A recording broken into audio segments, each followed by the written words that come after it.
পশ্চিমবঙ্গ সহ গোটা ভারতবর্ষের মুসলমানদের যেন রুটির মতো ছেঁড়ার পরিকল্পনা চলছে। ভাবতে পারেন, বিধানসভায় দাঁড়িয়ে বৃহত্তর গণতান্ত্রিক দেশে একটি গণতন্ত্রের মন্দিরে অগ্নিমিত্রা পল পশ্চিমবঙ্গের বিধানসভায় দাঁড়িয়ে বলছে মাদ্রাসায় ক্রিমিনাল তৈরি হয়, মাদ্রাসায় সন্ত্রাসের আখড়া, মাদ্রাসায় যত সন্ত্রাসীরা থাকে মাদ্রাসায় সন্ত্রাসীরা পড়াশোনা করে।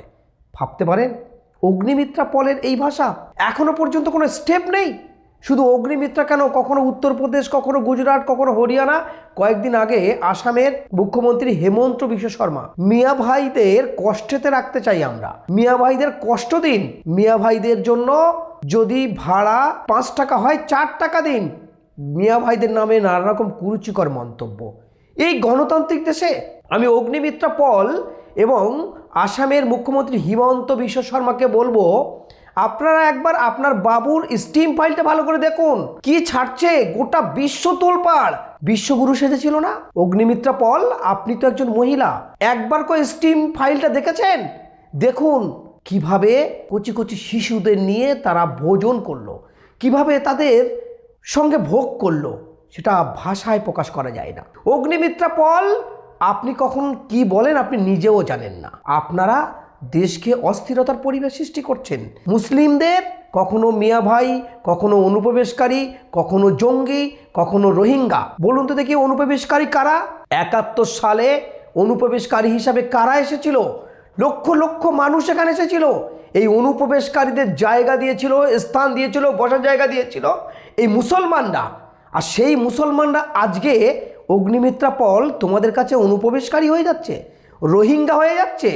হ্যাঁ, শুভেন্দু অধিকারী, একবার ভেবে দেখো, তোমার মাও অনুপ্রবেশকারী, তুমি নিজেই স্বীকার করেছো।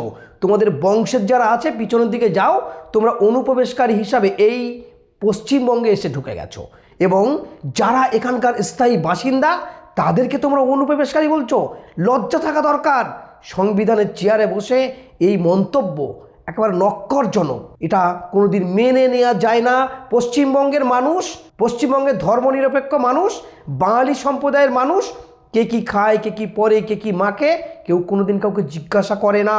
আর তোমাদের মতো এই নক্করজনক তোমাদের বলতে হচ্ছে বাধ্যত। তোমাদের যা ভাষা, যা আচরণ, এটা বাংলার কৃষ্টি, কালচার, সংস্কৃতিকে ধ্বংস করছে। তোমরা স্টিম ফাইলটা দেখো, ভালো করে চেক করো, দেখো তোমাদের বাবুরা কোথায় যায়, কি খায়। মানুষের মাংস খেয়ে বেড়াচ্ছে। লজ্জা থাকা দরকার।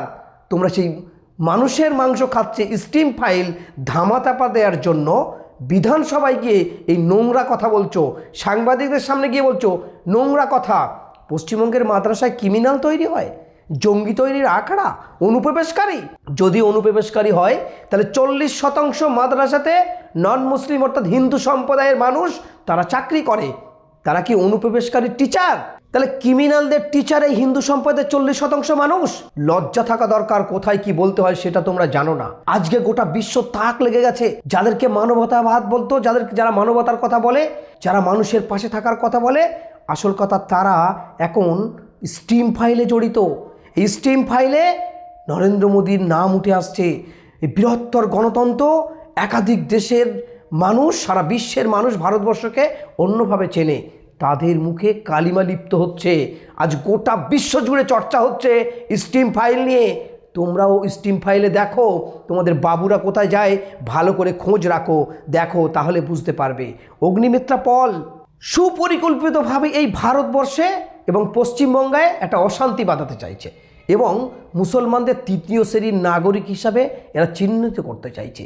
তাই সমস্ত ধর্ম নিরপেক্ষ মানুষের কাছে অনুরোধ, জাতি ধর্ম নির্বিশেষে এই স্টিম ফাইলে জড়িত থাকা, এবং এই স্টিম ফাইলে যাদের নাম উঠে আসছে, এই সাংগঠনিক যারা ব্যক্তি এবং এই দলের যারা শীর্ষে আছে, তাদের যদি স্টিম ফাইলে নাম উঠে আসে তাহলে এদের থেকে দূরে থাকা অবশ্যই মানুষের উচিত।